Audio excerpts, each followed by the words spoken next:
21 வயதில் தனது முதல் சதத்தை விளாசி தன்னை ஏளனமாக நினைத்தவர்களுக்கு பதிலடி கொடுத்தது மட்டுமல்லாமல் தன் தந்தையின் தியாகத்திற்கு சிறந்த அங்கீகாரத்தை பெற்று தந்துள்ளார் இளம் கிரிக்கெட் வீரர் நிதிஷ் குமார் ரெட்டி. மெல்போர்னில் நடந்து வரும் இந்தியா வெர்சஸ் ஆஸ்திரேலியா இடையேயான பார்டர் கவாஸ்கர் டிராஃபியின் பாக்ஸிங் டே டெஸ்ட் போட்டியில் இளம் வீரர் நிதிஷ் ரெட்டி அசத்தலான ஆட்டத்தை வெளிப்படுத்தி இந்தியாவை இக்கட்டான நிலையிலிருந்து மீட்டுள்ளார். மேலும் 21 வயதில் ஆஸ்திரேலிய மண்ணில் சதம் அடித்து சச்சின் டெண்டுல்கரின் சாதனை பட்டியலில் இணைந்திருக்கிறார் நிதிஷ் குமார் ரெட்டி. இந்தியா ஆஸ்திரேலியா இடையேயான பாக்ஸிங் டே டெஸ்ட் எனப்படும் 4வது டெஸ்ட் போட்டி மெல்போர்னில் நடந்து வருகிறது. ஆஸ்திரேலியா அணிக்கு எதிரான 4வது டெஸ்ட் போட்டியின் முதல் இன்னிங்ஸில் இந்திய அணி விக்கெட்டுகளை இழந்து தடுமாறி வந்த நிலையில் 8வது வீரராக களமிறங்கிய நிதிஷ் குமார் ரெட்டி சிறப்பான ஆட்டத்தை வெளிப்படுத்தி அசத்தியுள்ளார்.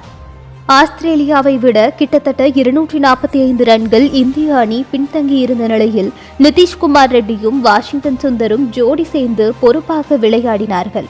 நிதிஷ்குமார் ரெட்டி பவுண்டரிகளாக விளாசி தனது முதல் அரை சதத்தை அடிக்க பதற்றமின்றி அதிரடியாக விளையாடி டெஸ்ட் கிரிக்கெட்டில் தனது முதலாவது சதத்தை அடித்து வரலாற்று சாதனை படைத்தார்.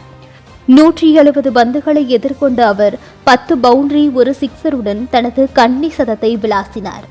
அறிமுக டெஸ்ட் போட்டியிலேயே அணிக்கு தேவையான நேரத்தில் கை கொடுத்து சதமும் விளாசி அனைவரையும் வாய்ப்பிழக்க வைத்துள்ளார் நிதிஷ் குமார் ரெட்டி. ஆஸ்திரேலிய டெஸ்ட் தொடரில் அதிக ரன்கள் குவித்த இந்திய வீரர்கள் பட்டியலில் யசஸ்வி ஜெய்ஸ்வால், KL ராகுல் ஆகியோருக்கு பிறகு நிதிஷ் ரெட்டி தான் இருக்கிறார் என்பது குறிப்பிடத்தக்கது. முன்னாள் தேர்வுக்குழு தலைவர் MSK பிரசாத் நிதிஷ்குமார் ரெட்டி இந்திய அணியில் குழப்பத்தை ஏற்படுத்துகிறார். அவர் பேட்டிங்கிலும் பந்துவீச்சிலும் அணிக்கு வெற்றி தேடி தரும் வீரர் இல்லை. அவரால் அணிக்கு எந்த பயனும் இல்லை. அவருக்கு பதிலாக ஒரு ஸ்பெஷலிஸ்ட் வீரரை பிளேயிங் 11இல் சேர்க்க வேண்டும்.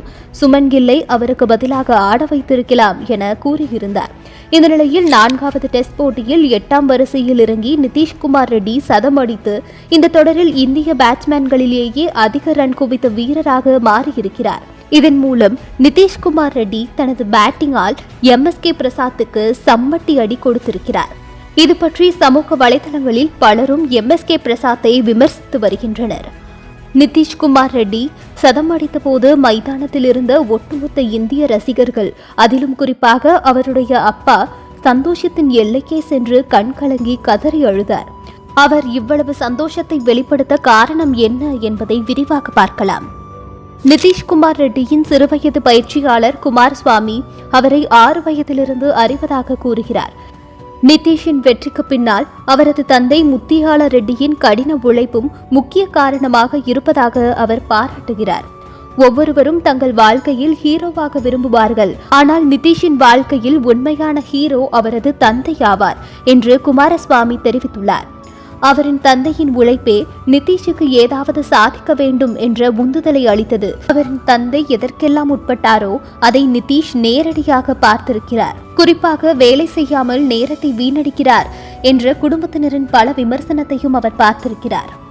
இருப்பினும் தன் மகனுக்காக கடினமாக உழைத்தார் என்று குமாரசுவாமி தெரிவித்துள்ளார். நிதிஷ்குமார் ரெட்டி BCCI டிவிக்கு அளித்த பேட்டியில், என் வெற்றிக்கு என் தந்தையின் தியாகங்கள் பின்னணியாக உள்ளன. என்னை கவனிக்க அவர் தனது வேலையை விட்டார். இதனால் எங்கள் குடும்பம் பல நிதி சிக்கல்களை சந்திக்க வேண்டிய நிலையில் இருந்தது. ஒரு நாள் நாங்கள் எதிர்கொள்ளும் பிரச்சனைகளால் அவர் அழுததை நான் பார்த்தேன். அப்போது அவருக்கு இந்த நிலை ஏற்பட்டு விட்டதே என கவலைப்பட்டேன். அதைத் தொடர்ந்து நான் மிகவும் கவனமாக செயல்பட தொடங்கினேன். என் முதல் ஜெர்சியை அவருக்கு கொடுத்தபோது அவர் முகத்தில் தெரிந்த மகிழ்ச்சியை நான் பார்த்தேன் என்று அவர் பகிர்ந்து கொண்டார். அரங்கேற்ற போட்டியிலே அசத்திய நிதிஷ்குமார் ரெட்டியின் சாதனை அவரது தந்தையின் கடின உழைப்புக்கு சன்மானமாக அமைந்துள்ளது. இந்த வெற்றி நிதிஷின் வாழ்க்கையின் வெறும் ஒரு கட்டமாக இருக்கலாம். ஆனால் அவரது தந்தையின் வாழ்நாளில் இந்த வெற்றி ஒரு முழுமை. தந்தை மகனுக்காக எதையும் செய்ய தயார் என்பதை நிதிஷின் இந்த கதை மிக அழுத்தமாக சொல்கிறது.